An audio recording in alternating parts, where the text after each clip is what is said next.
What's going on, guys? Welcome back to another video, and today I'm going to be discussing the box office for this past weekend, where not much really happened this weekend. Nobody 2 had a sub $10 million opening weekend, so the only thing to really talk about in terms of the top 10 this weekend is Weapons and Freakier Friday. So Weapons dropped 44% in its second weekend, making $24.4 million, which is pretty good. I think it could have done better. I would have liked to see this thing do like 39, 38% drop, somewhere in there, like maybe like in the 30s. But again, 44 is great, especially for where, schools are going back and it's just, it's just a downtime for theaters and a downtime for movies. So to have a film drop only 44% is great, but I think it could have done better.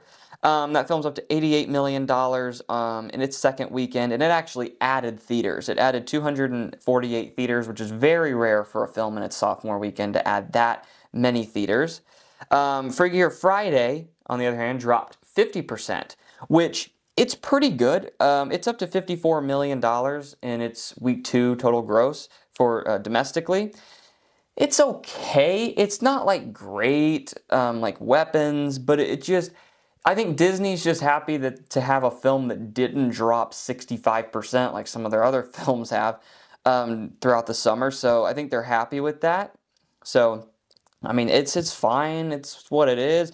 I mean, this weekend, there's really not anything major to talk about this weekend. I'm going to get into something, though, later that does have something to do with the box office and theatrical and stuff. So stay tuned for that, because that'll be interesting. But Nobody 2 made $9.2 million in its first weekend. Again, I mean, this film was never going to open that big. But I mean, seriously, $9.2 million, like, it could have done better than that. Like, this thing should have done at least 10, at least, 15 million. Come on. So, not great for Nobody 2. Fantastic Four First Steps made $9 million, down 43%. That's a good hold. That's the first good hold Fantastic Four has really had since it released.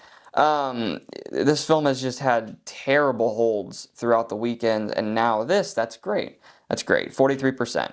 Right? It's up to $247 million domestically in its fourth weekend.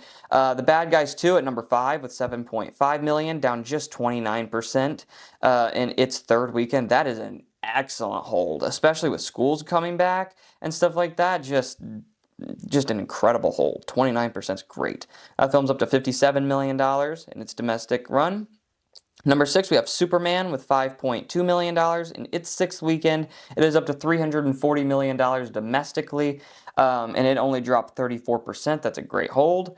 At number 7, we have The Naked Gun with $4.9 million, down 41%.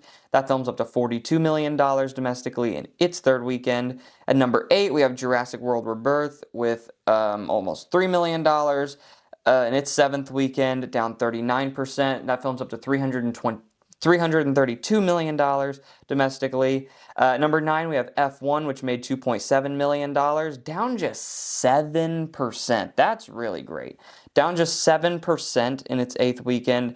It's up to $182 million domestically. And then number 10, we have a new one, War 2, which made $1.6 million in its opening weekend. So that's really it for the top 10. So before we talk about next weekend, I did want to bring something up, and it has to do with theatrical versus streaming. It has a lot to do with Netflix, and it has a lot to do with the global phenomenon K-pop Demon Hunters, which came out on I think it was June 20th. And it has just been destroying the charts on Netflix, like the biggest film ever released on Netflix.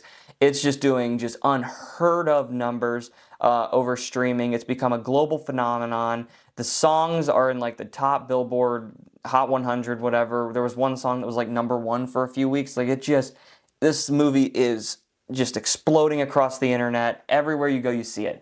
So unless you've been living under a rock, I'm sure you've heard the songs or seen a clip of it or at least heard of it. But it is just destroying all the records. And interesting story, right? Sony is the company that basically made the movie, and they sold it to Netflix, okay, for $20 million because they did not have confidence in it to release it theatrically, okay?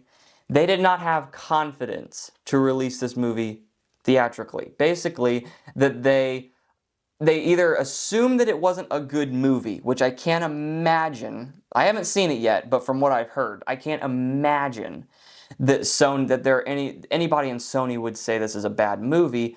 The only thing I can really think of is that they're like, this is a hard movie to market, and I can definitely see that. Like, when I first heard of this movie, I was like, this sounds stupid. I don't want to watch K-pop Demon Hunters. I don't care for K-pop, whatever. You know, if you're a K-pop fan, you know, you might be interested in it, but I'm like, nah, it's not for me. And then my friends are like, you gotta see this movie. And I'm like, okay. Now I'm interested. Now I want to see it because everybody's like, this movie's amazing. What, you know, it's great. So now I want to see it. And that's kind of been the thing for people's, like, the word of mouth has just really helped with this film in just making the numbers just keep going up and up and up. And so I can definitely see why this would be a tough film to market to anybody besides, like, if you're a K-pop fan, that's who they're trying to market to initially. But word of mouth is why this thing did so well. Well, in theaters, it's a little bit different, right? With streaming, you can just turn it on. You know, if you have a subscription, it's easy, you just play it. For theaters, you have to, like, be willing to spend, tickets are pretty expensive these days, spend money to go to the movies to see the film. So there's a lot, it's like with original films, I think that's why original films are not doing as well. You look at like something like Pixar's Elio, that it didn't do very well at all because, you know, people aren't willing to spend that money to take a chance on something that may or may not be good. And if this film is, I mean, it is really hard to market, people are just going to say, well, we're not going to go see it, and then it's going to come out on streaming, and then it may do decent business, but it's not going to do as much business as it would have if it initially had gone on streaming. So this is an interesting question here because this raises a very interesting question. How do these studios navigate original animated films? Because they are not looking good right now at all. Like, every original animation is just tanking at the box office. And then movies like K-pop Demon Hunters that come out on streaming, they're just topping the charts.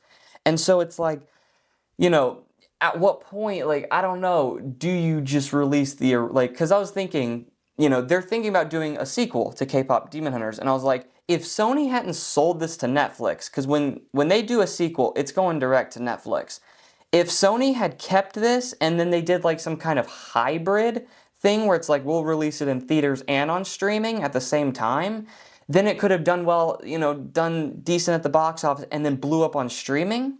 So when the sequel comes around, then you do a full theatrical release and then people will go to the theater to see it, right? You have to build an audience for it. Look at something like Inside Out 2, right? You know, Pixar's had a rough time of it, then they release Inside Out 2 and it becomes the biggest animated film ever for its time, right? So it's like, the sequel's clearly, like, people want to go, but it's like, they don't want to risk it not being good. But if they already know the characters, if they already know the story, if they like the original, they're like, all right, we'll go see the sequel. So I agree with Sony. Like, they should have definitely been hesitant just putting this exclusively in theaters because it is difficult to market and people aren't willing to go to the movies for everything anymore. So I definitely see that hesitation, but I also think it was a dumb move to fully sell this to Netflix. I think they should have, I mean, what, Sony's made like 20 million off this film, and Netflix has made like 500 million, like, at least. I don't even know. Like, it's just a ridiculous amount of money. It's probably the best deal Netflix has ever made. Honestly, it's the best deal Netflix has ever made.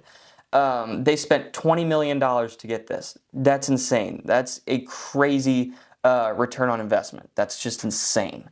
And so I think Sony should have tried to negotiate with Netflix a little bit more. Like, here, we'll let you put it on Netflix, and we'll do some kind of hybrid where we're going to release it fully in theaters. Like, we're going to give it a theatrical, like, we're going to put it in 3,000 plus theaters. And then we're also going to put it on Netflix at the same time. If they had done that then Sony still has a lot of input on what happens with the sequel and where that goes. But right now, Netflix has full rights to everything. So if Netflix says no, which obviously Netflix is going to say no to putting it in theaters because they're not going to get paid off that, they're going to be like, no, we're going to put it completely just we're not giving it a theatrical release. And Sony can't do anything about it. So that really sucks for Sony. They really got screwed over in that deal for sure. Really, really screwed over. So I think Sony made a huge mistake by selling this to Netflix and then just not even giving it a theatrical window. They just sold it to Netflix. They're like, no. And then they didn't have confidence in it, which is ridiculous. I mean, like, from what I've heard, like, again, I haven't seen it, but this is like, people are calling this like incredible. Like, this is one of the best animations. So if that's the case, then why you guys not have confidence in it, Sony? Like, come on. You know, so I think that Sony made a big mistake selling this to Netflix, and I think that it's definitely come back to bite them already, but it's gonna bite them again when the sequel comes out, and then it tops the Netflix charts again, and it's like, man, that could have been like $1 billion movie in theaters, right? So it's gonna really hurt Sony, and I think Sony needs to learn its lesson from this, and next time they make an original animated film that they're like, I don't know if it's kind of risky, it's like, I don't know if it's gonna work out. Do not fully sell out to Netflix, okay? You've got to at least hold something to where you can, when the sequel comes out, demand a theatrical release, at least a hybrid release between streaming and theatrical. You have to do that. So that's my thoughts on that whole release thing. All right, so let's talk about next weekend. Similar to last weekend, there is basically nothing to talk about, but different than last weekend, there's no movie that's probably going to open over 10 million, so I'm not going to really predict anything because there's literally nothing coming out. So, I mean, there are 4 films, but none of them are going to open over 10, and maybe one opens over 5. I don't know. We'll see, but nothing worth like predicting or anything. All right, so if you guys like this video, make sure you give it a like, subscribe to the channel if you're new, and comment down below if I should watch K-pop Demon Hunters, because like, I just don't feel like it's not my thing. Like, I don't know. Is it gonna be good? Is it not? Everybody tells me it's gonna be good. So if you guys saw it, you guys liked it, you know, let me know in the comments down below, and I'll see you guys next time.